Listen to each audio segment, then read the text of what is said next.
नमस्कार दोस्तों, मैं हूं अभिषेक और आप देख रहे हैं अधिगम एकेडमी पर हमारा चैनल। दोस्तों, आज हम बात करने वाले हैं पानीपत की तीसरी लड़ाई के बारे में। पानीपत की तीसरी लड़ाई 14 जनवरी 1761 ईस्वी को मकर संक्रांति के दिन लड़ी गई थी। यह लड़ाई भारतीय इतिहास में अत्यधिक महत्वपूर्ण इसलिए है क्योंकि इसने भारतीय इतिहास को एक नया रुख दे दिया। इस लड़ाई के पश्चात भारत में एक बड़े साम्राज्य का पतन हो गया। यह लड़ाई हमारे भारतीय इतिहास में इतना महत्व क्यों रखती है, इसको जानने के लिए हमें इसके मूल कारणों में जाना होगा, उन्हें समझना होगा। असल में 1700 से 1800 यानी कि 18वीं शताब्दी का यह दौर भारतीय इतिहास का एक संक्रमणकालीन दौर रहा है। इस दौर में एक बड़े साम्राज्य का पतन हो रहा था और बहुत से नए नए साम्राज्य उदित हो रहे थे, जिसमें मराठा साम्राज्य बड़ा महत्वपूर्ण है।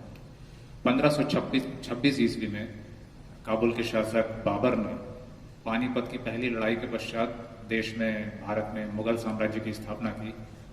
बाबर के उत्तराधिकारियों ने भारत पर 1707 ईस्वी तक बेहतरीन शासन किया। 1707 ईस्वी में मुगल साम्राज्य के उत्तराधिकारी औरंगजेब की मृत्यु हो गई। औरंगजेब के पश्चात जो भी मुगल शासक हुए हैं वे अयोग्य शासक थे और मुगल साम्राज्य पतन की ओर बढ़ने लगा। मुख्य रूप से मुगल शासक मोहम्मद शाह रंगीला के काल में मुगल साम्राज्य का पतन शुरू हुआ। इस दौर में बहुत से नए छोटे छोटे साम्राज्यों की स्थापना हुई, जिसमें कि अवध, बंगाल, हैदराबाद और अन्य राजपूताना और भरतपुर, मथुरा इत्यादि रियासतें शामिल थीं। इन सभी छोटी छोटी रियासतों के बीच में अपने हितों को लेकर खींचतान शुरू हो गई। दूसरी ओर शिवाजी के द्वारा मराठा साम्राज्य की स्थापना की गई थी और 1713 ईस्वी के पश्चात जब छत्रपति शाहू जी मराठा छत्रपति हुआ करते थे, उनके दौर में बालाजी विश्वनाथ और बालाजी विश्वनाथ के पश्चात उनके पुत्र बाजीराव जो कि पेशवा हुए थे, उनके काल में मराठा साम्राज्य का तेजी से विस्तार हुआ। बाजीराव की मृत्यु के पश्चात उनके पुत्र बालाजी बाजीराव मराठा पेशवा हुआ करते थे। इस दौर में मराठा साम्राज्य की जो सीमाएं हैं, उत्तर में पंजाब सिंधु नदी तक पहुंच गई, दूसरी ओर रुहेलखंड, भरतपुर, अवध और दक्षिण भारत में तेजी से विस्तारित होने लगी। शिवाजी के द्वारा सरदेशमुखी और चौथ नामक कर आरोपित किए गए थे।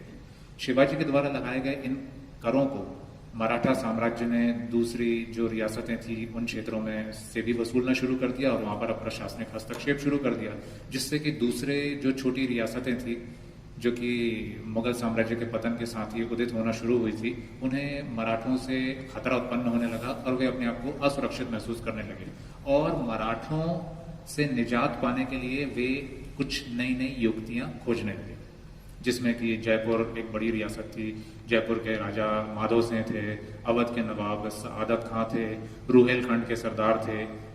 इन्हें मराठों से भय होने लगा। दूसरा, मराठों का शासन पंजाब तक पहुंचने लगा। पंजाब क्षेत्र में सिख भी अपने वर्चस्व की लड़ाई लड़ रहे थे और पंजाब जो क्षेत्र है वहां से बड़े पैमाने पर राजस्व की उगाही होती थी, अर्थात ये बड़ा महत्वपूर्ण क्षेत्र था। ये तो हो गई भारत की बात।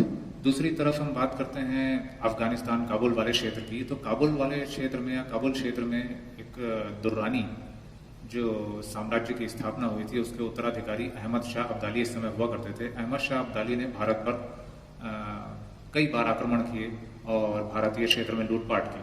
1759 में 1759 ईस्वी में अहमद शाह अब्दाली ने भारत पर आक्रमण किया। उस दौरान पंजाब वाले क्षेत्र में मराठों की सेना भी मौजूद थी।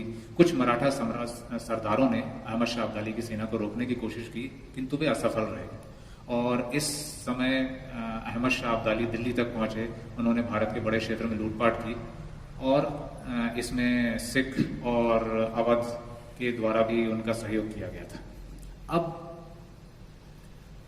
जब अहमद शाह अब्दाली भारत में मराठा सरदारों को पराजित कर भारत में प्रवेश करने में सफल हुआ, तो कहीं ना कहीं अवध और राजपूताना रियासतों को ये लगा कि मराठों को एक अहमद शाह अब्दाली ही ऐसा शासक है जो कि पराजित कर सकता है।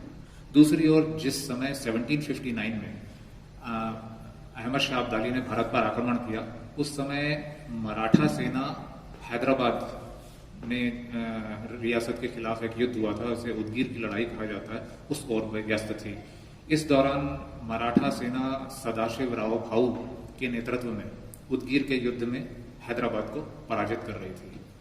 यह मराठों की एक बड़ी जीत थी, जिससे कि मराठों के जो अन्य प्रतिद्वंदी थे उनमें खौफ का माहौल और अधिक उत्पन्न हो गया, खौफ का माहौल बढ़ता चला गया।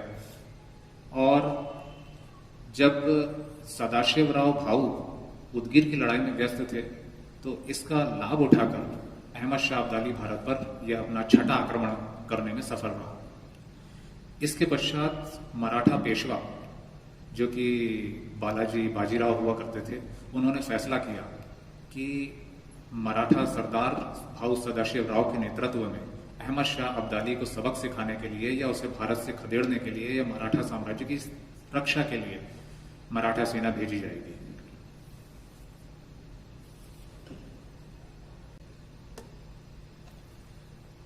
सात मार्च 1760 ईस्वी को सदाशिवराव भाऊ के नेतृत्व में मराठों की सेना दिल्ली के लिए रवाना हुई। इस सेना में सदाशिवराव भाऊ के साथ लगभग 40,000 सैनिक थे। इसके अलावा आगे जैसे जैसे वो बढ़ते जा रहे थे और मराठा सरदारों के सहयोग से उसमें सैनिकों की संख्या में वृद्धि होती गई। इसके अलावा लगभग 50,000 सिविलियंस भी इस सेना के साथ आगे बढ़ रहे थे, जो कि तीर्थ यात्रा के लिए उत्तर भारत में जाना चाहते थे।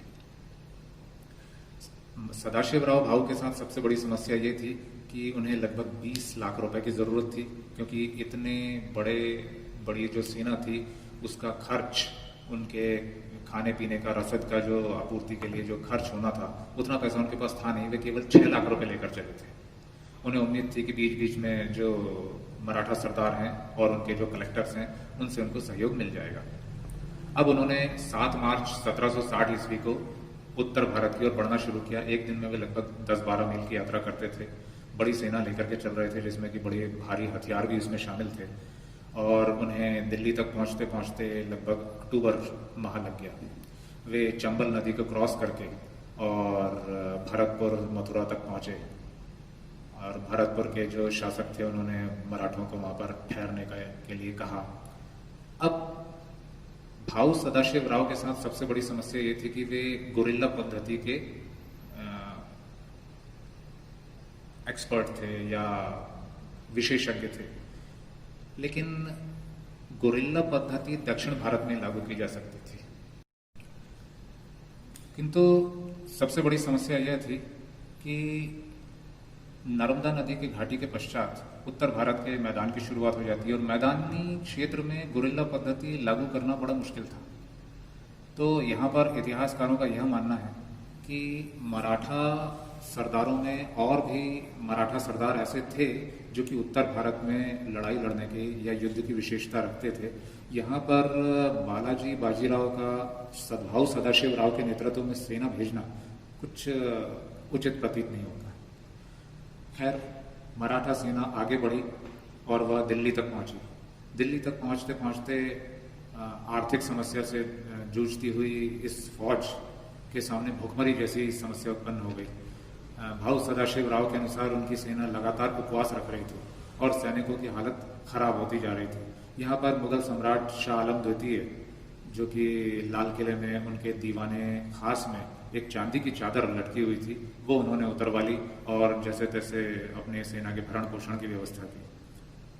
अब अहमद शाह अब्दाली के बारे में बात करें तो अहमद शाह 14 जनवरी 1761 को अहमद शाह अब्दाली और मराठा सेना भाऊ सदाशिवराव के नेतृत्व में आमने सामने हुई और युद्ध की शुरुआत हुई। मराठों की ओर से मराठों के तोपखाने का नेतृत्व इब्राहिम खां गर्दी कर रहा था, जिसने कि यूरोपीय पद्धति को अपनाते हुए एक जोरदार आक्रमण शुरू किया।